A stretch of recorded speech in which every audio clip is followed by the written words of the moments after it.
dad looked out for a lot of people, and 50 ain't do half. Like 50 literally looked out for my dad more than the people that my dad gave millions to. Y'all, Dion Cuffy Gatling is out here talking, and it's getting real messy this time. He's exposing Big Meech and Young Buck's substance connections, and let's just say it ain't looking good for Buck at all. And when you really think about it, this actually explains why Buck was out here capping so hard for Meech when 50 Cent was trolling him. It's because they're all rats, and y'all know, F always has the receipts. Shout out to Big Meech, welcome home. Quit playing with dude. Quit playing with dude. Shout out to Big Meech, welcome home. Quit playing with dude. Quit playing with dude. You know, I'm gonna say that much. Back to the old days when Young Buck and Big Meech were balling out of control. Fast cars, crazy money. Big time parties, they were living that BMF lifestyle for real. Even Tony Yayo, who y'all know has been Fit's right-hand man, forever said those days were wild. Well, Young Buck was actually hanging out with BMF a lot. Yeah, Young Buck, Spider Loc, they was hanging out with Meech and them, you know, a lot. Yo talked, and guess who got caught up in that lifestyle and picked up some of those spending? About how people would go broke, just trying to keep up with Meech, and the way he spent money habits. Yep, Young Buck, he was out here stunting, blowing through cash like there was no tomorrow, but we all saw how that turned out. Buck eventually went broke, and that's when 50 finally cut him loose. And yeah, part of it was the money, but let's not act like those trans women rumors didn't play a role too. Too much money you gotta spend hanging with them motherfuckers. And you kind of implied that some of Young Buck's spending habits came from hanging out with BMF, which kind of makes sense. But here's where things get even more suspicious. Ever since Meech went inside, Buck has been radio silent. Not a single word to defend his so-called bro when those snitching allegations started flying. Now, if you were really tight with someone and knew they were solid, wouldn't you speak up? Exactly. But Buck stayed quiet like he knew 50 had some dirt on him too. And we all know 50 Cent stays with the receipts. This whole rat narrative really took off when Big Meech got that early release. Instead of keeping a low profile, he linked up with 50's op, Rick Ross. Y'all remember that? They even planned the whole welcome home concert for Meech. But that event mysteriously got canceled, and the streets started talking. A lot of folks believe the snitching allegations were the real reason the concert fell through. And once that kind of talk starts, it's hard to shake. Of course, 50 wasn't about to let it slide. He took things up a notch, hinting at a possible documentary that's set to air all the dirty laundry. The doc allegedly involves Tammy Cowens, a known federal informant and producer of the hit Stars show BMF. And let's keep it real.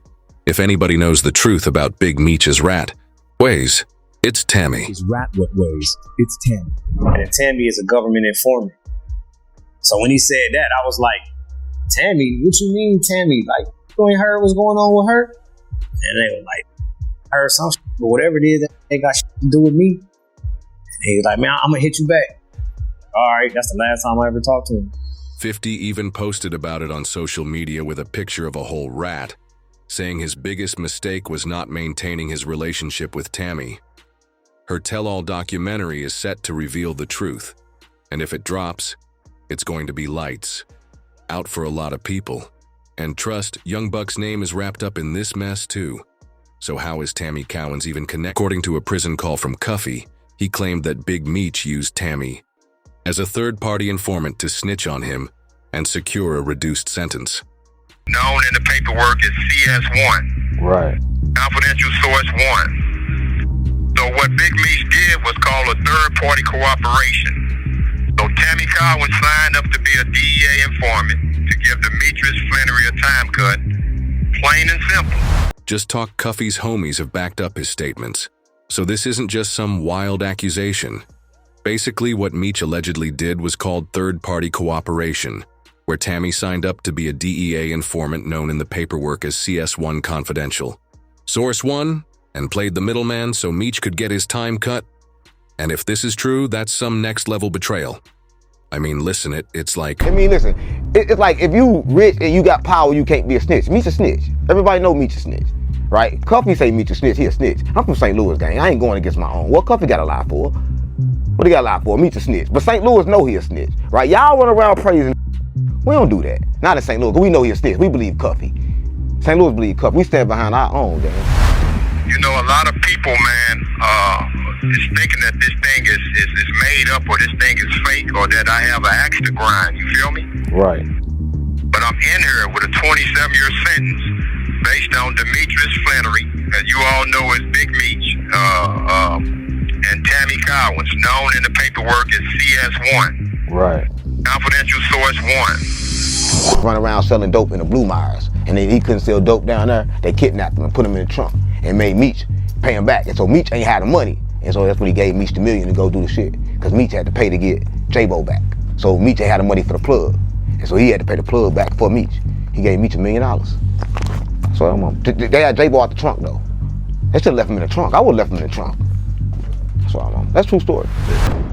I wasn't going to address this because I'm not trying to let nobody trick me off the streets. But I never folded, never told, never will. Death before dishonor. But it gets even worse because while Meech was locked up, he was still running things on the outside. According to Cuffy, Big Meech set him up through Tammy, and it all went down when Meech brokered a deal that had Cuffy grab $100,000 worth of snow from a source me recommended. And right when the deal was done, the Fed swooped in. And mind you, this all happened after Cuffy gave Meech a whole $1 million to pay the ransom for JBO. And you take little Meech and you put him in acting school.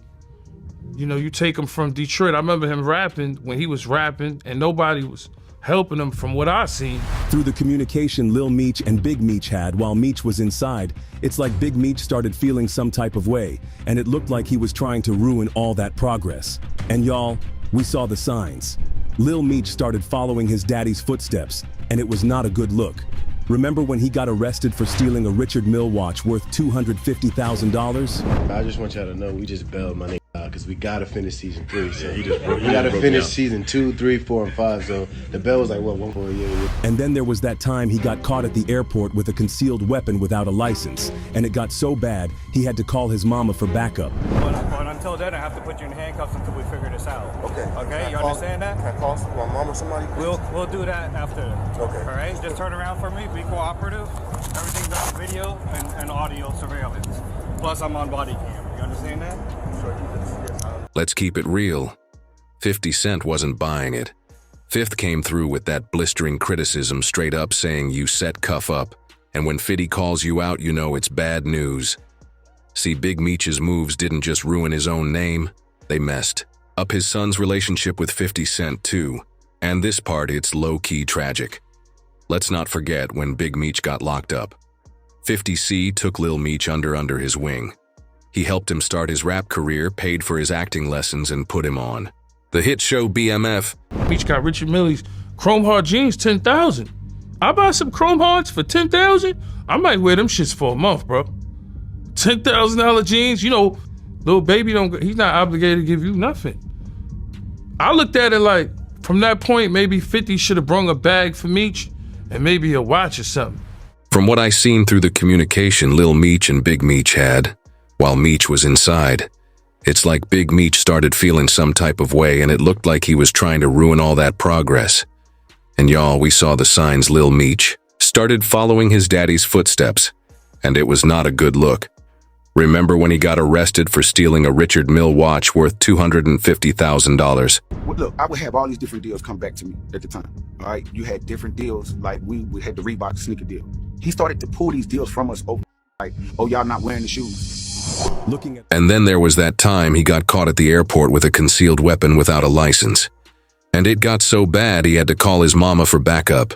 But until then, I have to put you in handcuffs until we figure this out. Okay, you understand. Can I call my mom or somebody, please? We'll do that after, all right? Just turn around for me. Be cool.